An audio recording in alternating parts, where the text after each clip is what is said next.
नमस्कार, वास्तु लिविंग में आप सभी दर्शकों का बहुत बहुत स्वागत। मैं हूं विकास नांगिया। दर्शकों, दिसंबर 2023 के आखिरी सप्ताह से लेकर के आज अब हम जैसे जैसे मार्च की ओर बढ़ रहे हैं, हम सप्ताह दर सप्ताह पल्लवी जी के साथ 2024 से जुड़े विभिन्न पहलुओं पर बातचीत करते चले आ रहे हैं, जिसमें हमने उनसे करियर, वेल्थ, रिलेशनशिप और तमाम पहलुओं पर बातचीत करी। यहाँ तक कि वाटर पोजीशन, सूअर पोजीशन, अलग अलग पहलुओं पर चर्चा हुई। और आप ही के सुझावों को मद्देनजर रखते हुए आज हम पल्लवी जी से लॉट, शेप एंड वास्तु 2024 विषय पर बातचीत करेंगे।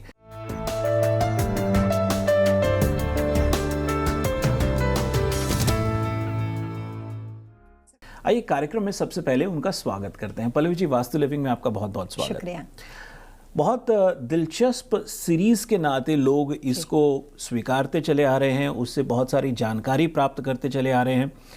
और सबसे बड़ी बात यह है कि देखिए, एक तो है कि समांतर स्तर पर वास्तु हुआ, लेकिन जब आप एक स्पेसिफिक इंफॉर्मेशन देते हो कि भाई साल का पहला क्वार्टर कैसा होने वाला है, दूसरा क्वार्टर कैसे होने वाला है, 2024 आपके लिए किन किन चीज़ों पर ध्यान रखते, ये बहुत लोग उसको स्वीकार रहे हैं और अप्रिशिएट कर रहे हैं।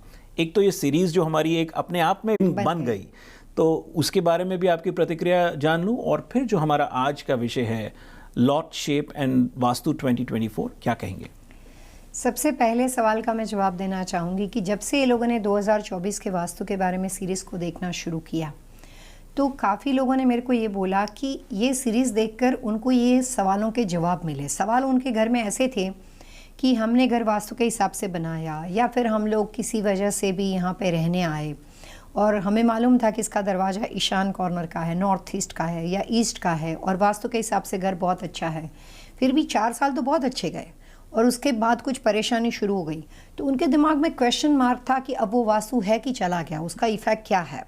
तो जब हमने ये बताया कि समय के अनुसार वास्तु के हिसाब से उसमें आपको कॉन्शियस रहना, उसको मेंटेन करना ज़रूरी है, तो उससे उनको ये बात समझ में आ गई कि यूनिवर्स का एक प्रकृति का नियम है कि यहाँ पे हर चीज़ में परिवर्तन होता है, क्योंकि it's a part of the प्रकृति। और वो जीवन का भी एक रूल्स है कि आपकी उम्र के हिसाब से, आपके अपने रहन सहन के हिसाब से, आपके बॉडी कह लो या जो भी कह लो, माइंड, बॉडी, सोल के दो परिवर्तन होता रहता है। कभी हम गुस्से में होते हैं, कई बार खुश होते हैं, तो वास्तु उससे डिफरेंट नहीं हो सकता। एस्ट्रोलॉजी के हिसाब से भी ईयर के हिसाब से परिवर्तन होता है। तो 2024 के बारे में जो इन्फॉर्मेशन हम बता रहे हैं, उससे ये बात उनको समझ में आनी शुरू हो गई कि अपने बिजनेस और अपने घर का वास्तु मेंटेन करने के लिए, एनर्जी को बनाए रखने के लिए समय अनुसार, समय जो भी टाइम होता है उसके हिसाब से, पीरियड चार्ट के हिसाब से ये कैलकुलेशन को जानना जरूरी है। और अगर उसको आप अपने घर में छोटी सी इन्फॉर्मेशन को अप्लाई करोगे तो एवरी ईयर आपके वास्तु में एनर्जी बढ़ती जाएगी और आपको उसका फ़ायदा मिलेगा। कभी भी डाउनफॉल होने के चांसेस नहीं रहेंगे। तो पहले सवाल का जवाब ये है कि सीरीज़ के बाद उनको अभी 2024 की बहुत सारी इन्फॉर्मेशन मिलनी शुरू हो गई। काफ़ी लोग टीवी एशिया के प्रोग्राम को देखकर उसके नोट्स बनाते हैं। मैं जो वास्तु के टिप्स देती हूँ, लोग उसके नोट्स बनाते हैं। तो अभी काफ़ी सारे लोगों ने नोट्स में ये लिखा कि वास्तु टिप्स 2024, ताकि उनको मालूम पड़ गया कि घर में 2024 के अनुसार साउथ वेस्ट में ये करना है। पहले उसकी जानकारी नहीं थी।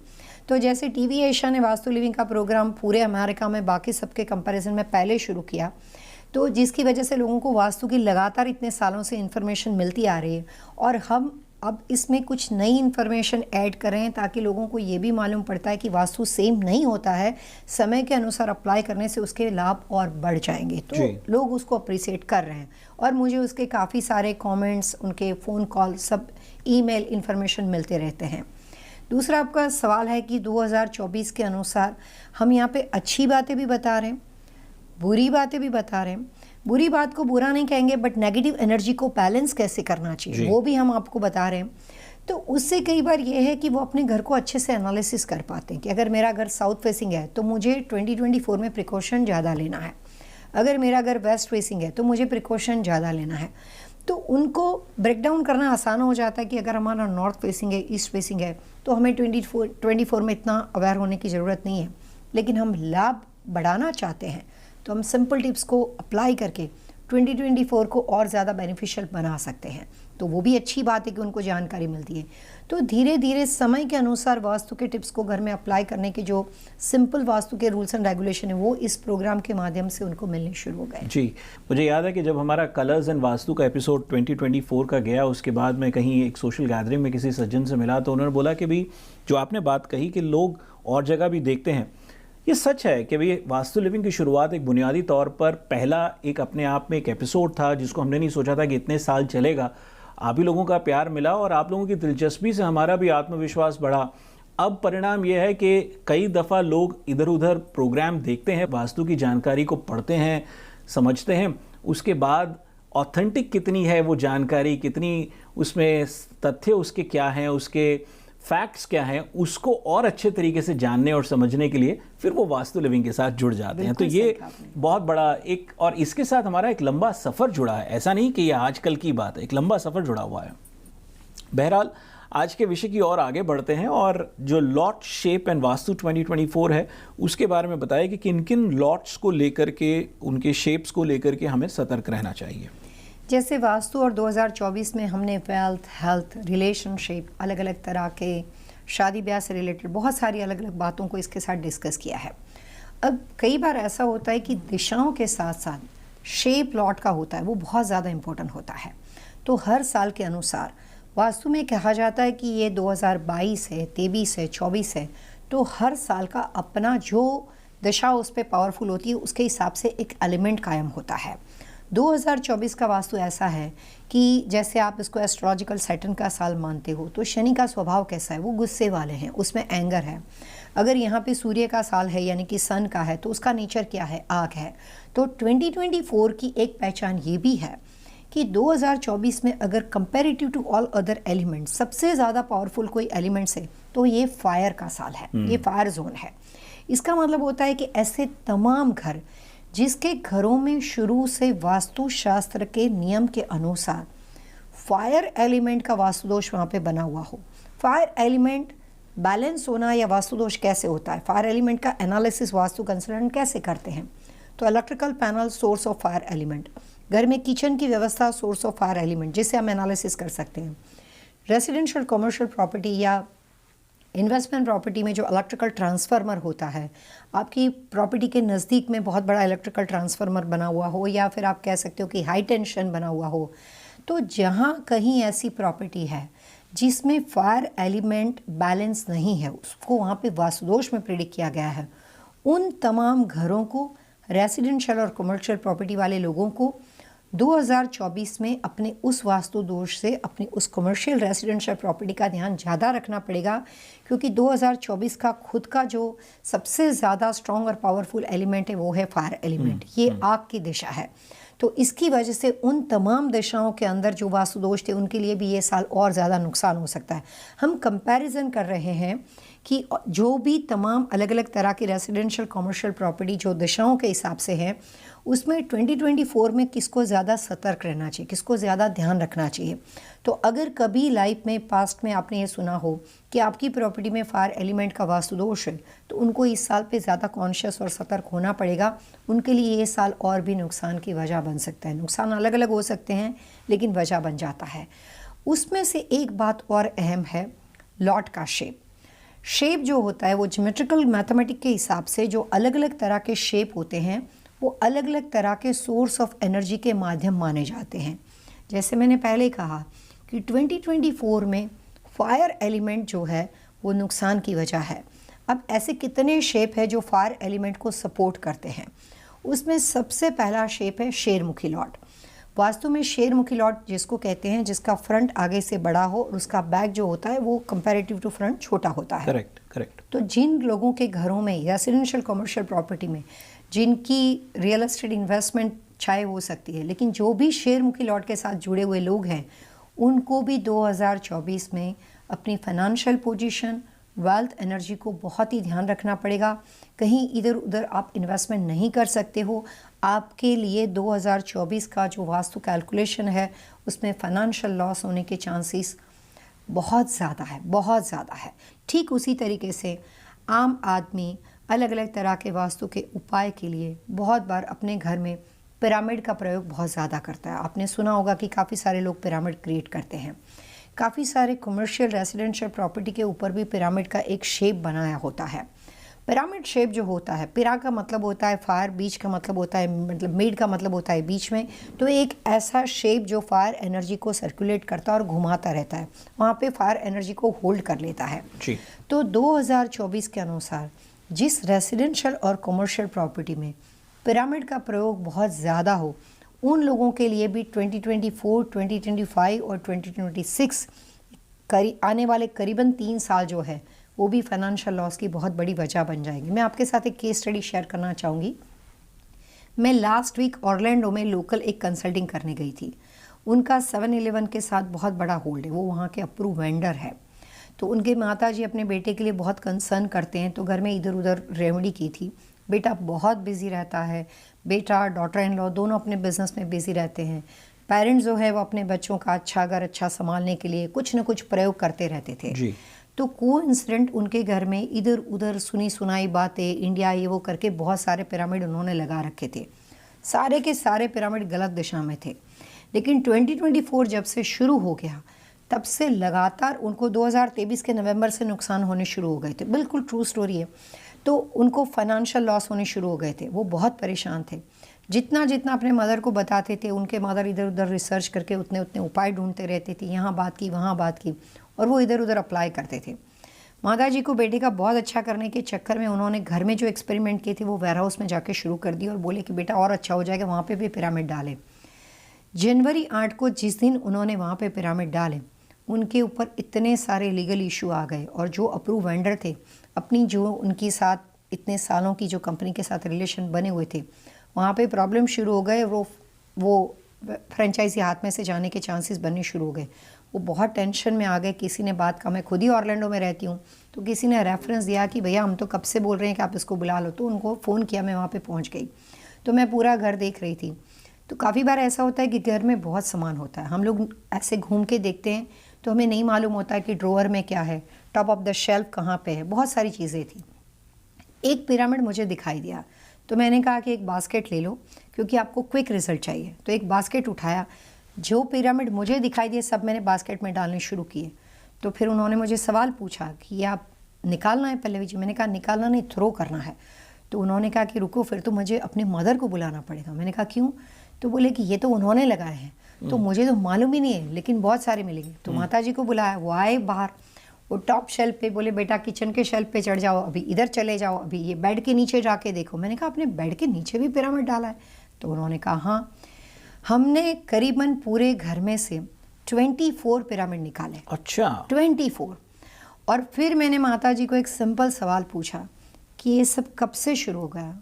बोले कि बेटे और बहू को मैं परेशान नहीं देख सकती, विच इज़ मेक सेंस के माँ बाप बच्चों का अच्छा चाहते हैं। तो मैंने कहा कि आप अंदाज से बताओ कि कब से डालने शुरू किए? तो उन्होंने कहा ऐसे 2023 के जनवरी से, जब से बेटे और बहू परेशान थे। तो मैंने कहा कि इनके ये करने के बाद आप बताइए कि आपको इसके बाद क्या इफ़ेक्ट शुरू का? तो उन्होंने कहा 2023 से तो ऐसा लगता है कि जैसे वॉट लग गई, मतलब तभी से तो सारी परेशानी, अब तो एकदम एंड पे आ गया है, या तो अभी सब कुछ ख़त्म होने वाला, पूरा एम्पायर डूबने वाला था। तो मैंने सारे पिरामिड निकाले। फॉर्चुनेटली मुझे ख्याल आया कि माता जी आपने यहाँ पे सब कुछ किया है कि इनके जाके ऑफिस और बिजनेस में भी किया है? तो उन्होंने बहुत प्यार से शांति से बोला कि कुछ दिनों पहले मैं इनके फादर इन लोग को लेकर गई थी, मैं ड्राइव नहीं कर सकती थी, तो मैंने वहाँ पे जाके उसकी ऑफिस में भी कुछ जगह पे लगाया। मैंने कहा चलो भैया हमारे साथ। हम साथ में गए वहाँ पे वेयर हाउस और वहाँ से भी जितने पिरामिड थे निकाले। तो फिर उनके मदर ने बोला कि पल्लवी पिरामिड को तो सब अच्छा मानते, तू क्यों निकाल रही है? तो मैंने कहा देखो, पहले तो पिरामिड इजिप्ट का कॉन्सेप्ट है और मैंने 1989 से इतने सालों तक अपनी ज़िंदगी में लाइफ में कभी पिरामिड रेमेडी को अप्लाई नहीं किया है जी। और पिरामिड का कंस्ट्रक्शन बिल्डिंग में एलिवेशन बनाने के लिए शेप बनाया है। अगर किसी का फूड बिजनेस है, डंकिन डोनट्स है, तो मैं प्रोजेक्ट कंसल्टेंट हूँ, घर बनाती हूँ, कमर्शियल बिल्डिंग बनाती हूँ, प्लाजा बनाती हूँ। अभी राले के अंदर जाके मैं वहाँ पे एक बड़ा एक कमर्शियल यूनिट बन रहा है, तो वहाँ पे भी ये जैसे कहते हैं ना फूड लाइक सब अलग अलग लोगों को वहाँ पे हायर करके पूरा फूड कोर्ट बन रहा है, तो हम लोग फूड कोर्ट बना रहे हैं। तो ऐसा कोई कॉन्सेप्ट है तो हम पिरामिड यूज़ करते हैं बिल्डिंग के एलिवेशन में, लेकिन घरों में यूज़ नहीं करते जो छोटे छोटे पिरामिड जो लोग इधर उधर लगा देते हैं। तो मैंने उनको फिर 2024 का वास्तु समझाया। मैंने कहा कि पिरामिड शेप जो है वो फायर एनर्जी का सिंबल है, फायर को प्रिडिक्ट करता है, उसी का उसका पर्पस होता है कि फायर एलिमेंट को इधर उधर घुमाना। तो आपने ये जो लगाया है, इस बार हमें फायर चाहिए नहीं, हमें इसको शांत करना है। 7-Eleven business, gas station business, food industry, beauty salon, liquor store business, ये सारे वास्तुशास्त्र में, रिटेल बिजनेस सारे, वो सब फायर कैटेगरी में आते हैं। रेस्टोरेंट बिजनेस, वो सब फायर कैटेगरी में आते हैं। अब जहाँ पे भी फायर एलिमेंट है उसको हमें इस साल बैलेंस रखना है, उसको बढ़ाना नहीं है। तो ये 2024 की सिंपल रेमेडी है कि 2024 में जहाँ कहीं पिरामिड का प्रयोग किया गया हो, आप एक बॉक्स लो, उसमें भरो। मैंने उनको थ्रो करने को नहीं बोला, मैंने कहा आप बास्केट लो, उसमें भरो और डालो। तो उन्होंने कहा कि उसके बाद नेक्स्ट ईयर यूज़ करना है। मैंने कहा बिल्कुल नहीं करना है, किसी भी साल यूज़ नहीं करना है। बट अभी जो परेशानी है उसके लिए मैं आपको एक सिंपल एक्सपेरिमेंट के लिए प्रूव करना चाहती हूँ कि ये सारी रेमेडी को डालो, बॉक्स में बंद करो, डब्बा अपने घर में वेयर हाउस में नहीं, कहीं और स्टोरेज में जाके डालो और 1 साल 1.5 साल देखो। अगर आपको लगातार फ़ायदा होता है तो ये चीज़ वापस कभी नहीं आएगी। अगर आपको लगता है कि मेरे बोलने से फ़ायदा नहीं है तो आप वापस लाके अपना इन्वेस्टमेंट है उसको यूज़ कर लेना जी। तो बेटा जो बोले मेरे को पल्लवी एक्सपेरिमेंट करना ही नहीं, आई ट्रस्ट यू लॉट, क्योंकि जो मेरा रेफरेंस गया था तो उन्होंने कहा मैं अभी फेंक देता हूँ। मैं फेंक दूँ? मैंने कहा फेंक दो। तो उन्होंने सारे थ्रू किए। तो कहने का मतलब ये है कि 2024 फायर एलिमेंट को जितना आप अपने घर में बिजनेस में कंट्रोल करोगे उतना फ़ायदा होगा। तो जो चीज़ आपको लगती है कि मेरे वास्तु दोष, मैंने कभी सुना है, पहले वास्ट में कंसल्टिंग किया था और मुझे मेरा किचन गलत दिशा में है, मेरा इलेक्ट्रिकल पैनल गलत दिशा में है, ट्रांसफार्मर या हाई टेंशन के बाजू में मेरी बिल्डिंग है, ऐसे तमाम लोगों को 2024 का वास्तु एक बार और रिवाइज करके अपनी बिल्डिंग को प्रोटेक्ट करना पड़ेगा। जितने घरों में ऐसे एक्सपेरिमेंट किए गए हो, आपको मालूम है कि एक फायर बॉल आता है जी। कई बार घर में साउथ ईस्ट में किचन ना हो, कोई और दिशा में हो, तो उसको फिक्स करने के लिए वहाँ पे आर्टिफिशियली कुछ रेमेडी को अप्लाई किया जाता है। तो जहाँ पे भी आपने पिरामिड शेप की चीज़ें, कोई भी तरह के फायर एलिमेंट के ऐसे सोर्स जो भी रेमेडियल माध्यम से होते हैं वो आपने अप्लाई किए हैं, तो 2024 में ऐसे एक्सपेरिमेंट नहीं करनी चाहिए। पूरा साल ही फायर आपके इर्द गिर्द इतना ज़्यादा घूमेगा। तो फायर को बैलेंस करने के लिए मैं अभी आपके पास कुछ रेमेडी बताने वाली हूँ, उसका प्रयोग करना है। लेकिन जो डिटैच हो, जो चीज़ को उठा के साइड में रख सकते हो, तो फाइनेंशियल लॉस अगर आपको दिखता है तो आपको क्विकली अपनी रेजिडेंशियल कमर्शियल प्रॉपर्टी से फायर एलिमेंट को रिमूव करना है। पल्लवी जी, बहुत अच्छे तरीके से आपने ये डिटेल्ड विस्तृत जानकारी दी, उसके लिए बहुत बहुत शुक्रिया। दर्शकों, वास्तु लिविंग में एक छोटा सा ब्रेक लेते हैं। ब्रेक के उस पार हम पल्लवी जी से आज के विषय पर बातचीत को जारी रखेंगे। ध्यान रहे कि आज हम पल्लवी जी से लॉट शेप एंड वास्तु 2024 विषय पर बातचीत कर रहे हैं। हम बहुत जल्द हाजिर होंगे।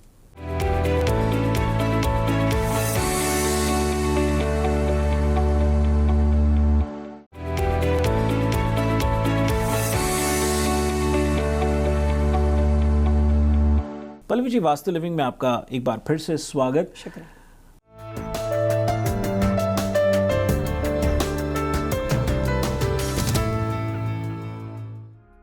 ब्रेक से पहले आपने शेरमुखी लॉट की बहुत अच्छे से जानकारी दी। उसके अतिरिक्त अन्य और कौन कौन से लॉट्स हैं जिनकी शेप को मद्देनजर रखते हुए, वास्तु को मद्देनजर रखते हुए हमें इस साल सतर्क रहना चाहिए? जैसे हम शेरमुखी लॉट के बारे में बात करते हैं, वैसे कई बार कुछ लॉट ऐसे होते हैं जिसको सर्पाकार लॉट बोलते हैं, जिसका विड्थ जो होता है वो बहुत ही छोटा होता है, उसकी जो लेंथ होती है वो 3 से 4 गुनी लंबी होती है। जैसे आप ट्रेन बोल सकते हो। वास्तु ये कहता है कि कोई भी प्रॉपर्टी रेसिडेंशियल और कमर्शियल के लिए रेक्टेंगुलर शेप जो होता है उसको वास्तु में अच्छा मानते हैं। लेकिन मैथमेटिक्स के हिसाब से रेक्टेंगुलर शेप किसको बोलते हैं?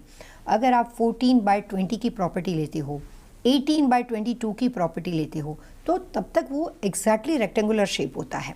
लेकिन कई बार ऐसा होता है कि जिसकी विड्थ जो है वो समझ लेते हैं कि 60 फीट है, या छोटे नंबर लेते हैं कि 12 फुट है, और उसकी लेंथ जो है वो 60 फुट है। तो इसका मतलब वो पूरा लंबा सा लॉट हो गया, जिसको गुजरात वगैरह में बहुत सारे गुजराती लोग उस शेप को गाढ़ा बोलते हैं, जिसमें फ्रंट एंड बैक लॉट का होता है और वो बहुत लंबा होता है। आजकल कोविड के बाद जो नए कंस्ट्रक्शन शुरू हो गए हैं उसमें एक बहुत बड़ा चेंजेस आया है जो काफ़ी लोगों ने नोट्स नहीं किया। पहले कैसा था कि आपके सिंगल फैमिली होम होते थे तो आपका घर का दरवाज़ा और आपके गराज डोर साइड में होते थे, आमने आसपास में होते थे, या कई बार कॉर्नर में होते थे। कोविड के बाद ज़्यादातर लॉट को और पतला कर दिया गया, लंबा कर दिया गया, और उसकी वजह से गराज डोर जा ही नहीं सकता था क्योंकि उन्होंने शेप बदल दिया कंस्ट्रक्शन वालों ने। तो फ्रंट डोर जो है वो फ्रंट में आ गया या फिर बैक में आ गया, और गराज जो है आपका पीछे चला गया, क्योंकि इतनी स्पेस ही नहीं है। अगर लॉट को आप बहुत ज़्यादा लंबा कर दोगे तो आपके पास इनफ स्पेस नहीं है कि आप बीच में गराज रख सकते हो। तो अब सारे कंस्ट्रक्शन सिंगल फैमिली होम तक के टेक्सास, फ्लोरिडा, कैलिफोर्निया आपको अभी बहुत दिखाई देंगे। उससे जो डेवलपर थे उनको ये फ़ायदा हो गया कि उनको लैंड ज़्यादा मिल गई क्योंकि लॉट बहुत सारे हो गए। तो फ्रंट डोर आपका बैक डोर हो या फ्रंट डोर हो, जहाँ पे उसके बराबर पीछे आपको गराज डोर मिलने शुरू हो गए। तो एक और शेप है जिसको हम सर्पाकार शेप बोलते हैं, जिसकी वास्तु का एक और प्रिंसिपल है कि जिसकी फ्रंट है उससे उसकी विड्थ अगर डबल या 3 गुनी ज़्यादा है या 4 टाइम्स ज़्यादा है, ऐसे लॉट के अंदर एनर्जी बैलेंस नहीं होती है, और वो ज़्यादातर जो होते हैं वो विकृत फायर शेप के अंदर चले जाते हैं। यानी कि फायर का शेप है लेकिन वो बिगड़ा हुआ है और वो डिस्ट्रक्टिव साइकिल क्रिएट करता है। तो ऐसे तमाम घर जिसके अंदर फ्रंट और बैक की जो विड्थ है वो आपके लॉट की फ्रंट विड्थ से उसकी पूरी लेंथ जो है वो डबल, ट्रिपल या 4 टाइम्स ज़्यादा है, ऐसे लॉट को अनइवन शेप रेक्टेंगुलर लॉट बोलते हैं। संस्कृत भाषा में सर्पाकार लॉट बोलते हैं, जो बहुत ही लंबा होता है, पतला और लंबा होता है। गुजराती में कई बार उसको गाढ़ो मतलब गाला बोलते हैं कि ऐसा लंबा होता है। तो ऐसे तमाम लॉट के ऑनर के लिए भी, रेसिडेंशियल, कमर्शियल, इन्वेस्टमेंट प्रॉपर्टी कोई भी हो, इनके लिए भी ये साल जो है इस तरह के shape of the lot financial loss की वजह बन जाएगी। उसमें खास ये बात ध्यान में रखने वाली है कि शेरमुखी हो, सर्पाकार लॉट हो, अनइवन शेप हो और वो साउथ फेसिंग हो या वेस्ट फेसिंग हो, तो उन तमाम लोगों के लिए नेगेटिव इफेक्ट जो है वो 2 द स्केल 10/10 हो जाएगी या 8/10 हो जाएगी, बहुत ज़्यादा हो जाएगी। तो ऐसे real estate, residential, commercial property के ऑनर को भी अपनी प्रॉपर्टी का वास्तु 2024 के अनुसार रेक्टिफिकेशन क्विकली करना चाहिए, ताकि 2024, 2025 और 2026 पहली बार वास्तु का कैलकुलेशन ये कहता है कि 2024 उसके बाद 25, 26 ये जो नेगेटिविटी अभी 24 से शुरू हुई है उसको जाते जाते टाइम लगेगा।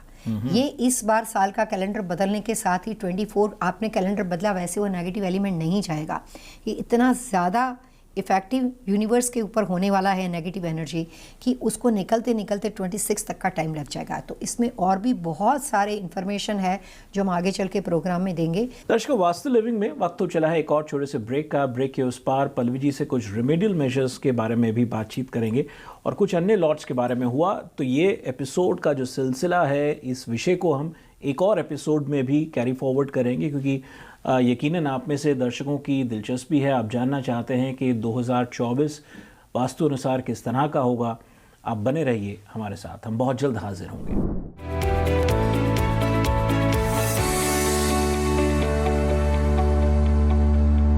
वास्तु लिविंग में आप सभी दर्शकों का एक बार फिर से बहुत बहुत स्वागत। मैं विकास नांगिया। दर्शकों, आज हम अपनी वास्तु और फंक्शुई कंसल्टेंट पल्लवी जी से लॉट शेप एंड वास्तु 2024 विषय पर बातचीत कर रहे हैं।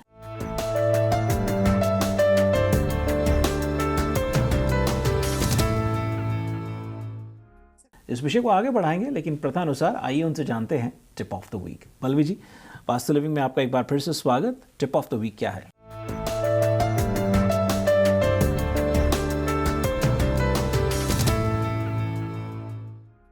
2024 की सबसे पहली टिप्स ये है कि बहुत सारे लोग अपने घर और बिजनेस में विंड चाइम्स का प्रयोग करते हैं। विंड चाइम्स बहुत ही अच्छी चीज़ है, एक दूसरे को गिफ्ट दिया जाता है। एज अ वास्तु कंसल्टेंट होने के नाते मैं आपको बता दूं कि 2024 के अनुसार अगर आपने अपने घर और बिजनेस में विंड चाइम्स का प्रयोग किया है, चाहे किसी भी दिशा में क्यों ना हो, metal wind Chimes, gold finish, silver finish metal wind Chimes का प्रयोग किया है, तो आप उसको निकाल दीजिए। ये साल हमें मेटल एनर्जी को इन्हांस नहीं करना है। तो आपको सिंपल टिप्स मैं देना चाहूँगी कि उसके अलावा आपके पास वुडन के विंड चाइम्स हो, क्ले के बने हुए हो, आप उसका प्रयोग कर सकते हैं। और 2024 में घर के बहुत सारे वास्तु दोष को फिक्स करने के लिए जितना हो सके उतने क्ले और सरामिक के बने हुए अगर आप विंड चाइम्स खरीदते हो तो वो भी रेमेडी के तौर पे आपको ज़्यादा फ़ायदा करेंगे। कुछ लॉट्स के बारे में और भी यहाँ बात कर लेते हैं। जैसे गौमुखी लॉट है, उसको लेकर के क्या गाइड करेंगे कि इस साल वास्तु किस तरह का है? बहुत बार ऐसा होता है कि लोगों को लगता है कि गौमुखी लॉट ले लिया तो लाइफ सेट हो गई, लेकिन ऐसा होता नहीं है। जब आप गौमुखी लॉट कहते हो तो पहले ये जानते हैं कि जो लोग पहली बार सुन रहे हैं उनको ये समझना है कि गौमुखी शेप किसको बोलते हैं। तो जिस लॉट का फ्रंट छोटा होता है, नैरो होता है, और उसकी जो बैक होती है वो वाइडर होती है, जैसे गाय का जो मुंह होता है, काऊ का मुंह छोटा होता है, जाके उसकी गर्दन काफ़ी बड़ी हो जाती है। तो उस तरह के शेप ऑफ द लॉट को वास्तु गौमुखी लॉट का नाम देता है। ये अलग अलग तरह के एनिमल या ज़ोडिएक साइन के through shape of the lot को इसलिए बताया जाता है कि पुराने ज़माने में जो हमारे बुज़ुर्ग थे वो हमें ये एनिमल साइन से इसलिए बताते कि उस एनिमल का स्वभाव कैसा है वैसा उस लॉट के ऊपर आपको इफ़ेक्ट आएगा। तो गाय जो होता है वो काऊ का स्वभाव जो है, काऊ शांत है, डोमेस्टिक एनिमल है, आपके आसपास दिखाई देती है। और ज़्यादातर जैसे टाइगर फेस के बारे में बात करते हैं तो हमें मालूम है कि जो टाइगर जो होता है, लायन होता है, उस स्वभाव में उसके आक्रोश होता है, उसमें एंगर होता है। काऊ का बिल्कुल विपरीत होता है। तो वास्तु ये कहता है कि घर बनाने के लिए गौमुखी लॉट बहुत ही अच्छा माना जाता है, और ये कॉमन मान्यता है जो अभी स्टेटमेंट मैंने आपके दिया। लेकिन यहाँ पे बहुत सारी बातें एक्सेप्शनल है। ये बात है कि घर बनाने के लिए गौमुखी लॉट तब अच्छा होता है जब आपके लॉट का फेसिंग फ्रंट जो है वो नॉर्थ का ना हो। क्योंकि अगर आपका फेसिंग फ्रंट नॉर्थ है और आगे से आपका लॉट छोटा है और पीछे से बड़ा है तो उस कंडीशन में आपका नॉर्थ ईस्ट कॉर्नर कट जाएगा। कई बार हम बहुत सारी अलग अलग सोर्स ऑफ माध्यम से चीज़ें सुनते हैं और खुद एनालिसिस करते हैं तो बहुत सारी हमसे गलतियां हो जाती है।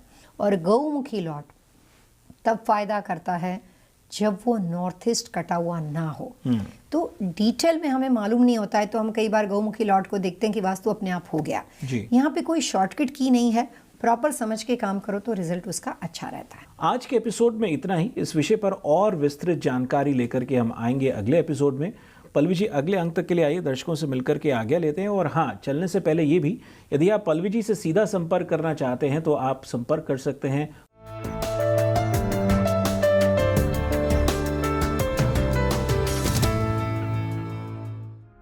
अगले अंक तक के लिए आइए, पल्लवी जी दर्शकों से मिलकर के आज्ञा लेते हैं। Wish you all happy vastu living.